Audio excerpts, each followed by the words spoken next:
everyone, welcome to Ultimate Book Maniacs, your one-stop for book and TV series reviews. I already discussed the first two symbols in the first part of this video.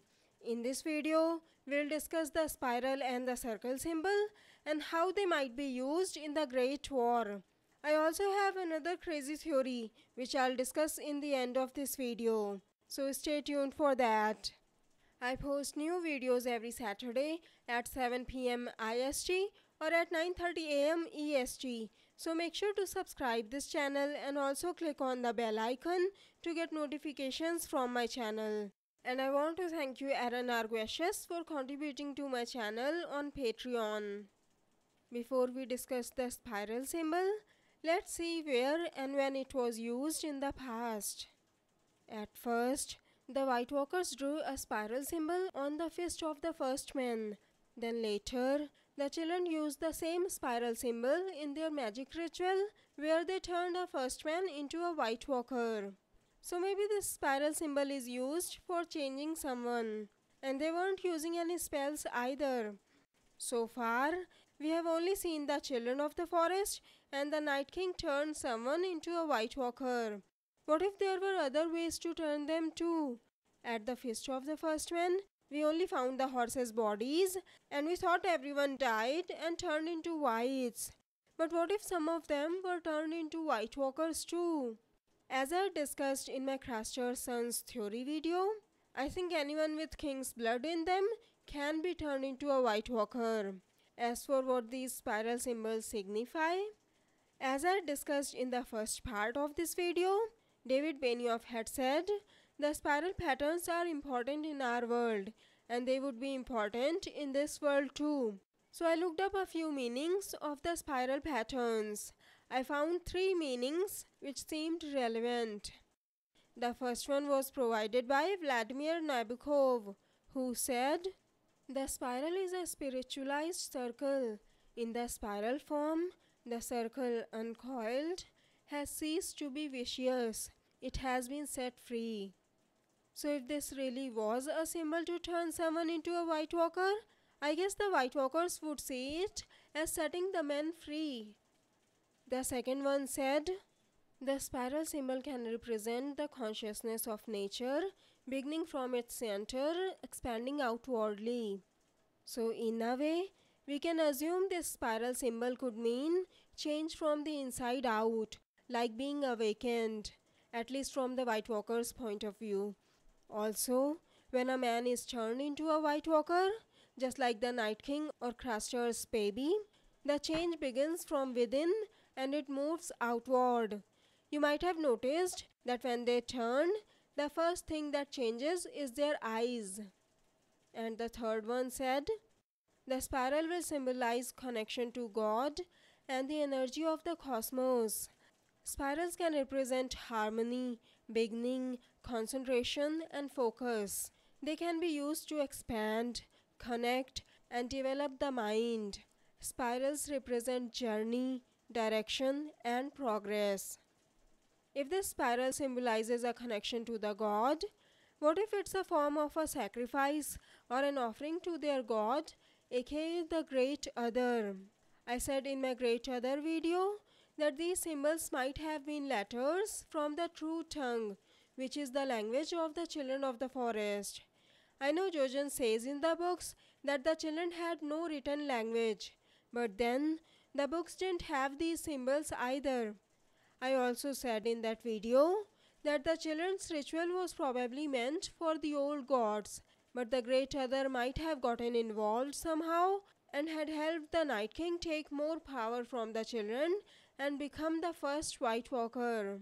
So these spiral symbols might be used or they might help in turning someone into a White Walker.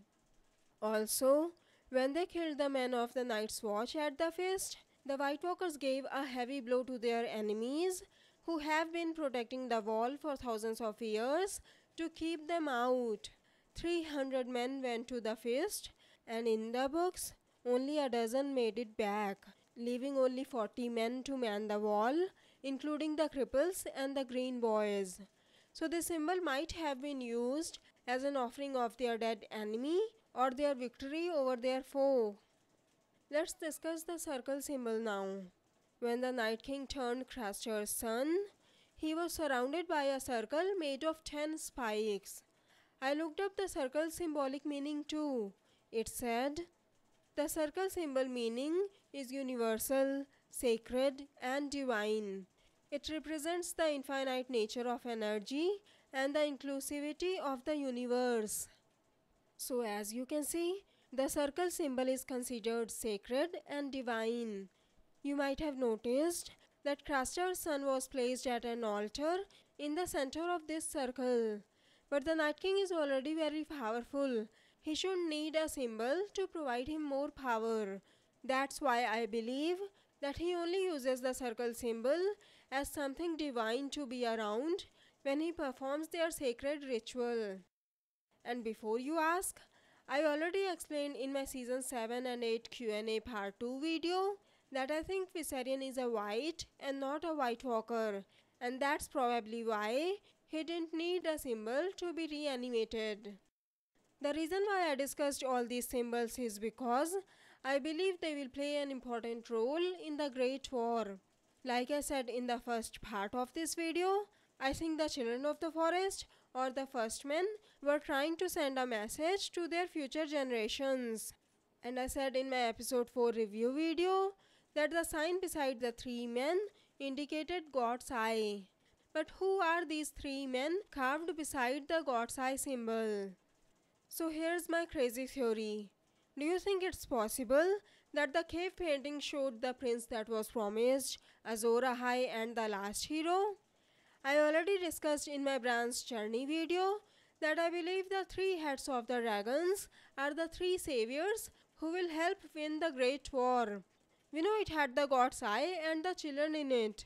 I think they wanted to tell the future generations to go to the Isle of Faces, and they need these 3 heroes to win the Great War. I think there are more symbols or instructions like these at the Isle of Faces. Or maybe they wanted these 3 saviors to go there. I had said in my Harrenhal'S curse theory video that the green men at the Isle of Faces have been protecting it, and I think they are protecting it for these 3 heroes so that when the time comes, they will get all the help they need to defeat the White Walkers for good. What do you think? Anyways, it's time for the comment shout out now. Today's comment shout out goes to Brenda Star, who said, the old stories tell of the children of the forest using blood sacrifice and chanting spells to break the arm of dawn. By using both, maybe the magic is more powerful. My tinfoil theory is that Bran will have to break the magical spell of the Night King and his army and turn them against him. This may happen at the Isle of Faces because of the groves of weirwood trees, where the most magical powers may be accessed. Bran may also need blood sacrifices and spells. I completely agree with you, Brenda. I think the Isle of Faces might contain more symbols or carvings like these, which will help them access more magic. And I love your theory that Bran might undo the magic Leaf put on the Night King, probably using the same spiral symbol to help in the ritual. And when that happens, either he will die or he will become a normal human and will easily be killed. And since he is connected to all the White Walkers and Whites, once he dies, all of them will die as well. I'll discuss this in detail in a separate video. So, what do you think of these theories? Don't forget to tell us in the comments. If you like this video, please click on the like button below, share the video and subscribe to my channel. Have a great day. Bye bye. See you in my next video.